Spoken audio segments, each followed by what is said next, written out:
Hi everyone, welcome back to the channel.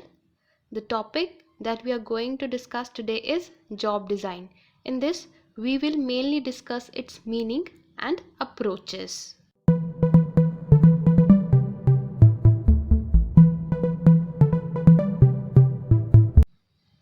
So let's start with the meaning of job design. Job design का मतलब होता है contents decide करना job के, जैसे कि क्या ड्यूटीज़ एंड रिस्पॉन्सिबिलिटीज़ होंगी, मेथड्स कौन से यूज़ होंगे to carry out the job, जैसे कि टेक्निक्स, सिस्टम्स एंड प्रोसीजर्स। और दूसरी तरफ ये देखना कि कैसे रिलेशनशिप होने चाहिए between job holder and his her supervisor, subordinates and colleagues.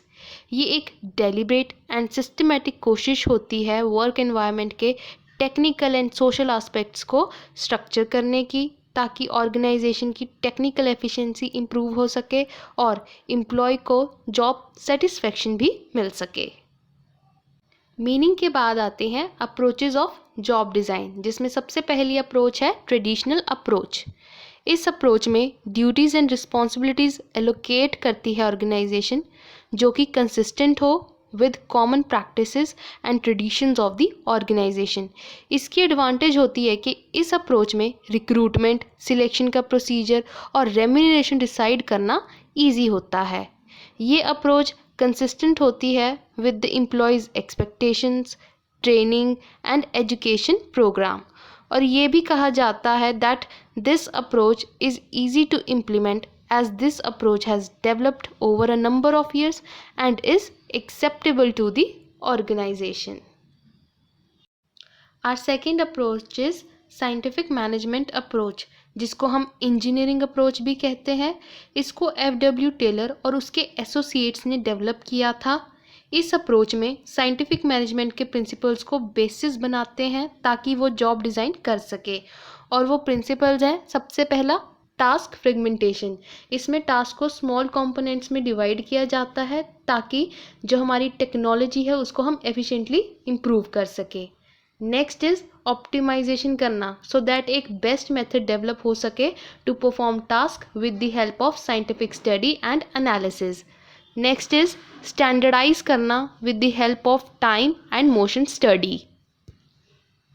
Next is workers को सिलेक्ट करना स्पेसिफिक जॉब परफॉर्म करने के लिए, सो दैट ये देखा जा सके कि वो किस जॉब में स्पेशलाइज्ड हैं। फिर ट्रेनिंग देना सिलेक्टेड स्टाफ को, सो दैट वो एफिशिएंटली परफॉर्म करें अपने टास्क को। देन हर एक वर्कर को रिस्पॉन्सिबल बनाना चाहिए for performing their operation part of the whole task. Last है मॉनेटरी रिवॉर्ड, जो कि एफिशिएंट एम्प्लॉय को देने चाहिए। सो ये प्रिंसिपल्स जॉब होल्डर्स को एक्सपर्ट बनाते हैं उनकी जॉब को अच्छे से परफॉर्म करने में। Third approach is human relation approach. Scientific approach की लिमिटेशन ने राइज दिया इस अप्रोच को। ये अप्रोच कंसर्न दिखाती है एम्प्लॉयज़ की सोशल एंड साइकोलॉजिकल नीड्स को, जो इम्पैक्ट करेगी उनकी प्रोडक्टिविटी को। इसमें ऐसे एलिमेंट्स को फाइंड आउट किया जाता है एनवायरनमेंट के, जो पॉजिटिव इम्पैक्ट देंगे एम्प्लॉय की प्रोडक्टिविटी को।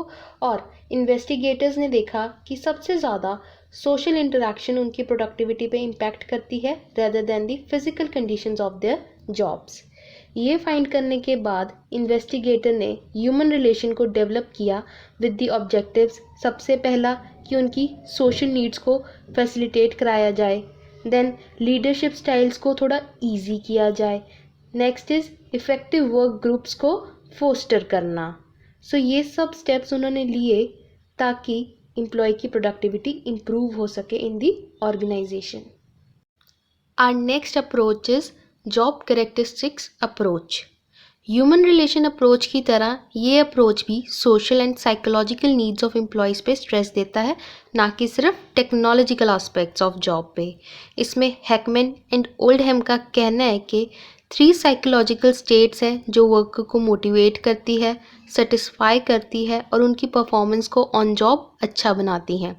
वो है सबसे पहली experienced meaningfulness. In this job holder experience work as important and worthwhile. Second is experienced responsibility. इसमें वर्कर खुद को रिस्पॉन्सिबल और अकाउंटेबल समझता है जो भी रिजल्ट निकलता है उसकी परफॉर्मेंस ऑफ वर्क का। Third is knowledge of result. इसमें वो इन्फॉर्मेशन होती है कि वर्कर ने कितने अच्छे से अपनी जॉब को परफॉर्म किया है।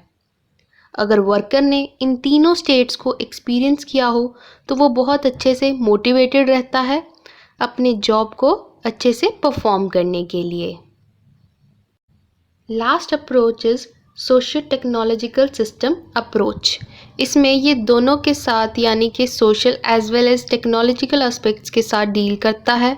इस अप्रोच के थ्रू अगर आपको रिडिज़ाइन करना है तो एम्प्लॉय, सुपरवाइज़र और ट्रेड यूनियन सभी के कंबाइंड एफर्ट्स रिक्वायर्ड होंगे। जॉब को डिज़ाइन किया जाता है by viewing both physical and social environment of entire job. इस अप्रोच के कुछ एसेंशियल एलिमेंट्स हैं, जैसे कि सबसे पहला, जॉब रीजनेबली डिमांडिंग होनी चाहिए और कुछ वैरायटी प्रोवाइड करे। सेकंड इज़ एम्प्लॉय जॉब पे कुछ अर्न कर सके और ये कंटिन्यूस प्रोसेस होना चाहिए। थर्ड इज़ एम्प्लॉयज़ के पास भी कुछ हद तक डिसीजन मेकिंग पावर होनी चाहिए। फोर्थ इज़ एम्प्लॉय के पास एक सोशल सपोर्ट होना चाहिए एंड उनकी एक पहचान भी होनी चाहिए वर्क प्लेस पे। Last is employees need to know that वो क्या कर रहे हैं एंड जो वो कर रहे हैं उससे उनकी सोशल लाइफ में क्या रिजल्ट निकल रहा है, वो क्या प्रोड्यूस कर पा रहे हैं अपनी सोशल लाइफ में। सो दोस्तों, ये थे meaning and total 5 approaches of job design. आज के लिए इतना ही। मैं उम्मीद करती हूँ कि आपको ये टॉपिक अच्छे से समझ आया होगा। Meet you until next time. Till then, bye bye and thank you.